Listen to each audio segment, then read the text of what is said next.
So if you're of the opinion that people who like to talk about their cats are a little loony, like this guy, or you think there are more important things to do than to assign literary talents to your pets, like pay for the medical expenses of the Boston bombing victims, or if you think it's a waste for grown-up people with grown-up lives who face grown-up challenges to spend their time reading silly books full of cat poems, well, then you might be right. But get over it, because this is fun!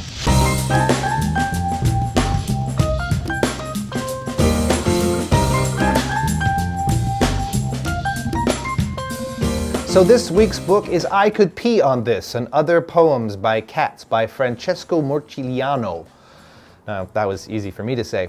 These poems, interspersed with the ridiculously cute photographs of big-eyed kittens and fat adult cats, could easily be written off as a joke book whose only place is the basket next to the toilet. But I think there's a reason why this is such a wildly popular bestseller, and why no matter how hard you fight it, the book squeezes out of you chuckles and knowing sighs like a persistent and charming sibling. Maybe Marciuliano and all the other authors who have given voices to cats like Rudyard Kipling, T.S. Eliot, Haruki Murakami, maybe there's something to this feline anthropomorphic inquiry. Maybe Mark Twain was right when he said if man could be crossed with a cat, it would improve the man, but deteriorate the cat. I lick your nose. I lick your nose again. I drag my claws down your eyelids. Oh, you're up? Feed me. To say that Francesco Marciuliano is prolific is like saying Kim Kardashian is curvy. It's accurate, but insufficiently descriptive. He simultaneously writes the daily comic strip Sally Forth, produces weekly blog entries for Smosh, contributes to The Onion, co-writes the PBS kids show Seymour's Playhouse, and somehow manages to write multiple volumes of pet poetry. I Could Pee on This will have its canine answer in August. I Could Chew on This, published by Chronicle Books. I'm gonna hazard that Francesco doesn't go out much. Or if he does, he's that guy who's scribbling away on his notebook in the subway while the breakdancers fly by his head. There's another cat in the house. A cat I have never seen. A much younger cat.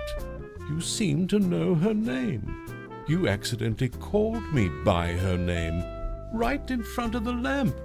And my friend, the throw pillow. I have never been so humiliated.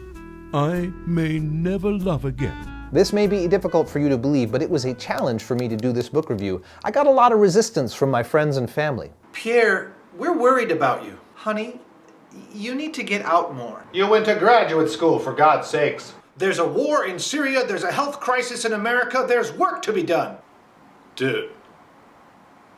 But I don't care. I love the idea of cats writing poetry. There's a long, long history to humans giving voice to the perceived thoughts of animals. The zoomorphic drive in humans is, no pun intended, an instinct. So to all those cat poem haters out there, I say, I may be crazy, but at least I'm not alone. Mwah!